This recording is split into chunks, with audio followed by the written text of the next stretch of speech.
Vous devez absolument mettre de l'argent de côté. Salut les amis, moi c'est Sadat, je suis africain, je suis togolais. Aujourd'hui je vais vous entretenir sur un thème qui me tient absolument à cœur. Il s'agit de commencer par mettre de l'argent de côté. Pour ceux qui le font déjà, félicitations à vous. Mais je suis sûr que la majorité des gens ne le font pas encore. Parce que cette habitude de mettre de l'argent de côté n'existe pas dans notre culture africaine en fait. Parce que lorsque nous retournons en arrière, il y a de cela 20 ans, 30 ans, l'argent n'était pas si important dans nos cultures. Par exemple, au village, la plupart des choses sont gratuites.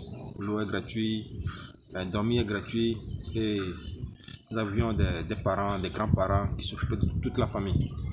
Donc l'argent n'était pas si important que ça.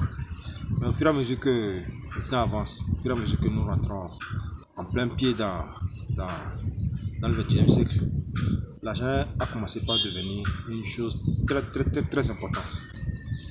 Donc du coup, nous n'avions pas reçu l'éducation nécessaire pour pouvoir affronter les réalités de ce nouveau monde. Pourquoi est-ce que vous devez absolument mettre de l'argent de côté? Plusieurs raisons, mais je vais juste vous parler de deux raisons. La première raison est que en mettant de l'argent de côté, vous ne serez plus jamais fauché. Parce qu'actuellement, le plus gros problème que nous avons, c'est que nous sommes constamment fauchés. Nous sommes régulièrement fauchés. Nous sommes tout le temps fauchés. Nous recevons notre salaire et quelques temps après, nous n'avons plus rien. Nous gagnons un peu d'argent et quelques temps après, nous n'avons plus rien. Nous gagnons un contrat et quelques temps après, nous n'avons plus rien. Être fauché est, à mon avis, le plus gros problème que nous rencontrons actuellement. Et le fait d'être fauché constamment fait que nous retournons constamment en arrière. Il est difficile d'aller de l'avant lorsqu'on est constamment fauché. Parce que lorsqu'on est fauché, il y a des sentiments comme l'ennui, le désespoir, le stress qui nous gagnent.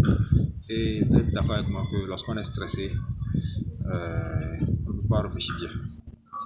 Donc le fait juste de mettre de l'argent de côté fait que l'on ne tombe plus jamais dans ces mauvaises situations. Donc, la raison numéro 2, selon moi, est que la plupart des fortunes ont été bâties par ce principe, juste en mettant de l'argent de côté. Donc, certains me diront que ils n'ont pas encore d'argent, ils n'ont pas encore un travail, ils n'ont pas des entrées d'argent. Mais moi, je dirais que ça, c'est un faux problème. Parce que moi-même, je n'ai pas un travail fixe. Mais malgré cela, je mets toujours de l'argent de côté.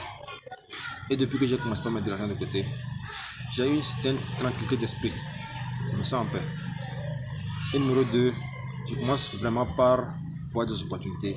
J'ai mon esprit tranquille pour pouvoir saisir des opportunités.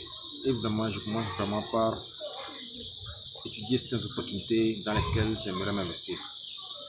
Lorsque nous prenons le livre de Ricardo Kanyama, l'auteur de La chef de ma mère, le conseil, la raison, le pilier de sa richesse est qu'il a commencé par mettre de l'argent très tôt dans sa vie. Et quelques années plus tard, il est devenu clair. Lorsque nous prenons le livre de John Samuel Clayson, intitulé L'homme le plus riche de Babylone, l'idée principale autour de laquelle tourne tout ce livre est qu'il faut commencer par mettre de l'argent de côté. Nous devons absolument mettre de l'argent de côté. Même si vous êtes toujours chez vos parents, même si on vous donne votre petit déjeuner chaque matin, il faut que vous appreniez à mettre de l'argent de côté. Chers parents, conseillez à vos enfants de commencer par mettre de l'argent de côté. Selon moi, c'est le seul moyen pour sortir de la pauvreté. C'est le seul moyen pour préparer son avenir. Et c'est le seul moyen pour pouvoir vivre à l'aise sur cette terre. Ok, merci d'avoir suivi ma vidéo.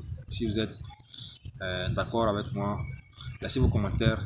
Pour ceux qui ne sont pas d'accord, laissez également vos commentaires. Et je vous demande de mettre un pouce en l'air pour m'encourager dans mes initiatives. Ok, merci et à la prochaine.